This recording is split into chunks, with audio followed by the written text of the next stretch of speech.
Okay. Hi, Lee. How are you? Welcome to the show. Hi, Douglas. How are you doing? Thank you for inviting me.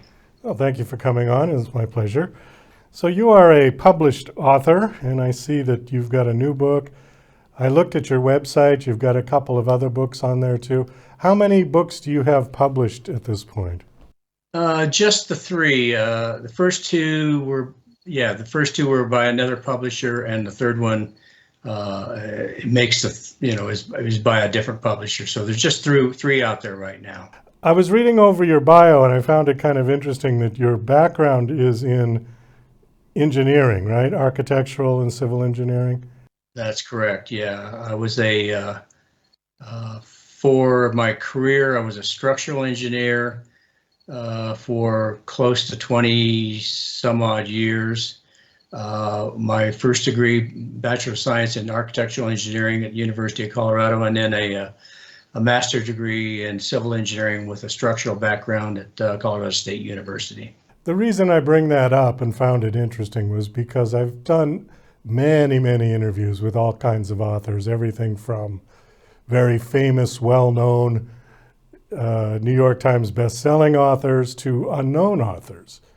And 99.9% of them did something else.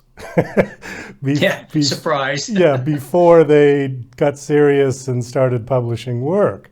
I'm waiting for the time when I get a guest on who said, ever since I was a little kid, I wanted to be a published author. And I haven't had that come up yet. So Yeah, it leads me to my next question. What made you decide to start writing?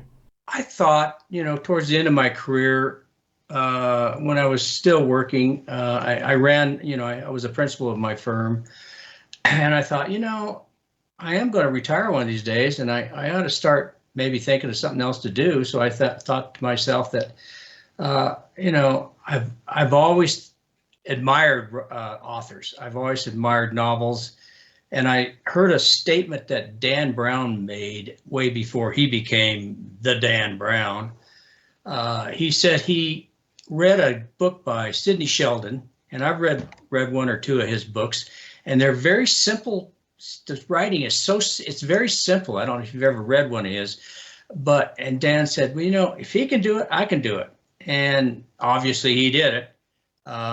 So I kind of followed that advice and said, well, if somebody else can do it, maybe I can do it. And I started doing some writing in, maybe 2005.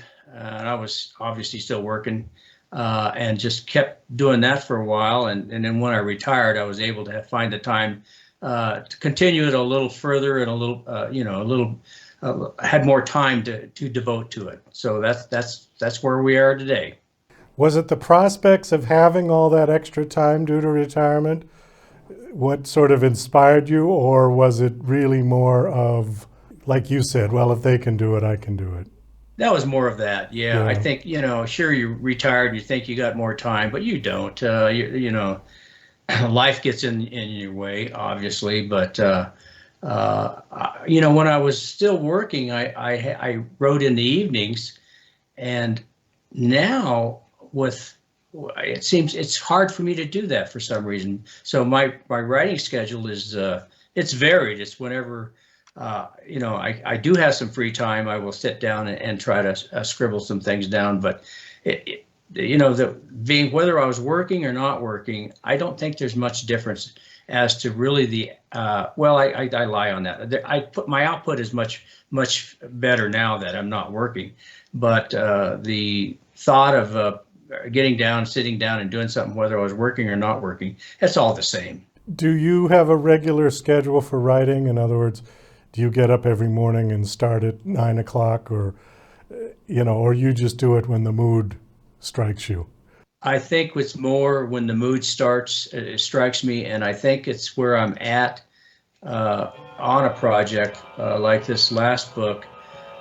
When I got it pretty well uh, tapped out and the first draft was done, I uh, I hear got a little church more bells or something. encouraged as the second and third draft started. And you can probably hear a clock in the Oh, background. that's a clock. You know, it sounded like church bells. I thought you were. At what time? Well, it's was it 11 o'clock here, so You were in the back of a yeah, one cathedral of or those something. old-fashioned grandfather clocks. Oh, okay. How often does it go? Hopefully that will be it. It strikes every what hour, Oh, I okay. Well, believe. some of them strike every 15 minutes, so I just wanted to know if to expect that again or not. There might be a one at 15. I can't recall. The thing's old. Okay. If it is, it's just one ding, if I Oh, recall. okay. All So, right. Well, no, it was kind of interesting. I think we'll probably leave it in because you were talking while it was going, and and it was going, and I apologize for that. I didn't even think about that. I I knew I had to turn my phone off so that nobody would be calling me, but that forgot to would turn the clock off. that would be a tough edit, but that's all right. We'll just leave it in there. So you've got 3 books out. Let's talk about the other ones. Which one was your first book that you published? The first one was the Irrational Fears, and that had a theme of water controlled by the corporate world. And the second one was called the Sava Steps, which had a historical theme of the Bosnian conflict in the 90s. And so they were both, I categorize them as international thrillers. Okay, these are fiction.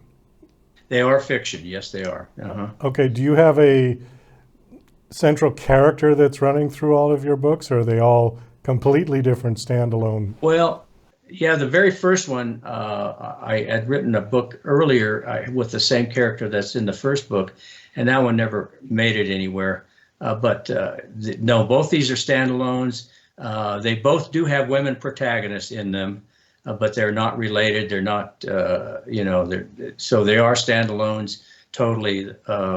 And the second book relies on the historical background of Bosnia as a background, but I know people like series, and that makes a lot of sense.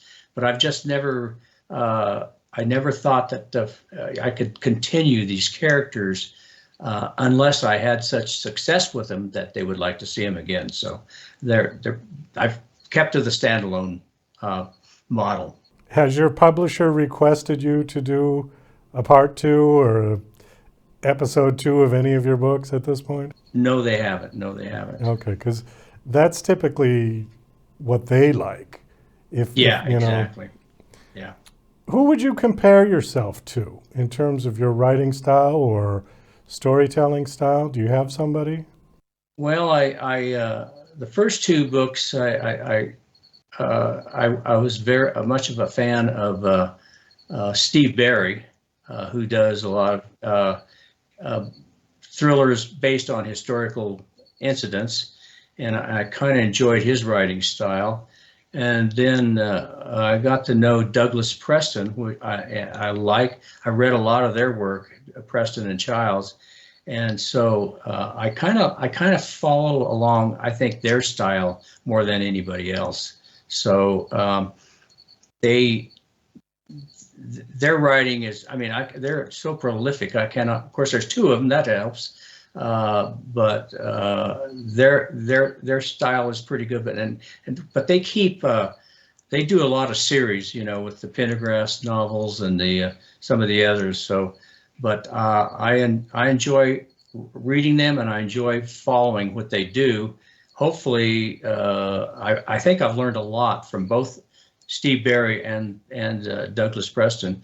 But as far as any of the other authors, I've read a lot of them. I enjoy a lot of the classics. Some of the old time stuff, which gives me ideas for doing new things. Well, it's funny you mentioned them because both of them have been on my show, Steve Berry and Douglas and Lincoln. And in fact, they were on fairly recently, and we talked about the Pendergast series. And I want to say that he was up to number 22, if I remember correctly. There's a lot of them. There's no question about that. Yeah. Yeah. I've read several, but I have not read all of them. That's amazing to me because It is. one of the questions Absolutely. I had for him was, aren't you going to run out? I mean, at some point? And he says, no, they just keep going and going. And it's amazing.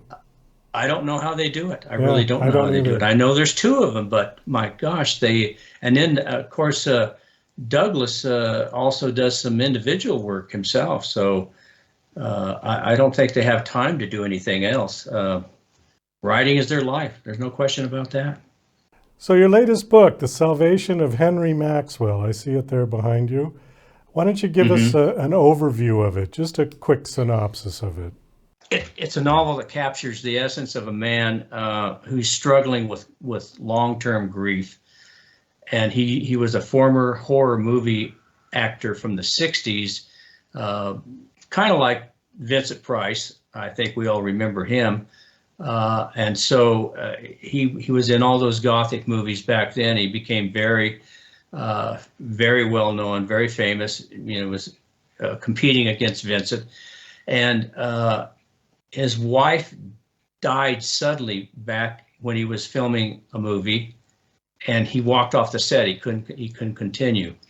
So now we fast forward to, I think this timeline is 2013 in the book, where he's going through some extreme grief still from his wife's passing, and he starts to he has suicidal ambitions, but he starts to see some apparition in his garden, and he has a feeling it's his wife calling him, maybe from the grave. So that's kind of the setup of the whole thing, and how his journey goes from this suicidal grief situation into one of maybe trying to find out how he can spend eternity with his wife. And that's the Gothic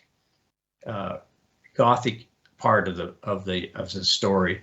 And of course, we got some other characters in there. One is a young lady, a young woman attorney who is serving as conservator for him because the court's ordered that. He's beyond being able to take care of his own affairs. And so she actually moves into his mansion, because that was what the court ordered, so that she could monitor him and try to figure out why he's having all these problems and if they can straighten it out. But his mansion is not exactly a big house. It's actually the setting of the novel mostly is up in, it's a castle. Okay, it's a castle in Malibu, the hills of Malibu, if you can imagine that, where all the famous people live.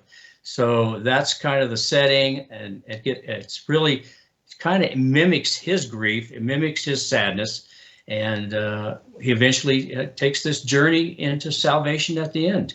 And that's pretty much, without giving away a lot of details, that's pretty much the string of what things do happen. A Gothic castle in Malibu? That's correct. That sounds really like all of the houses up there, doesn't it? Well, yeah, to some. Although Malibu is pretty eclectic, I've been there. It and is, yeah, it is probably up in the hills. It is with all the movie stars that do live there, and the very rich people. But it sticks out like a sore thumb, put it that way, and just gives the the eerie background for the story. Are you a horror movie fan? I do like horror movies. I wouldn't know how to really write one. This is not a horror book. People think it is, but it's a character-driven book on a man's journey from grief to revelation to redemption to transformation and into salvation at the end, with a lot of little roadblocks that happen along the way, like a series of serial killings and a kidnapping and so forth and so forth. So all these little things that come into Henry's life, but he eventually makes it to the end. And like I said, it's not a horror book, but it does have some Gothic, macabre settings, kind of bring you into that feel a little bit. Okay. Has the book been released? It will be released on the 18th of September. Well, Lee, I think on that we're going to wind this down. Thank you so much for coming on the show. I appreciate it. The book is called And The Salvation of Henry Maxwell. Last question, do you have a website that you want to give out? That's what I was going to shout Okay. out at you. Yeah, I Okay. do have a website. People can get a lot of information on the book and the other two books if they're interested. The website is leelindauer.com. And that's, if I must spell it out for you, Lee, that's easy. Then Lindauer is Linda with a UER. So Lindauer, leelindauer.com. Well, again, Lee, thank you so much for coming on the show. It was nice meeting you and chatting with you. Best of luck with the book. I hope it does well. I appreciate it. And thanks a bunch for having me on.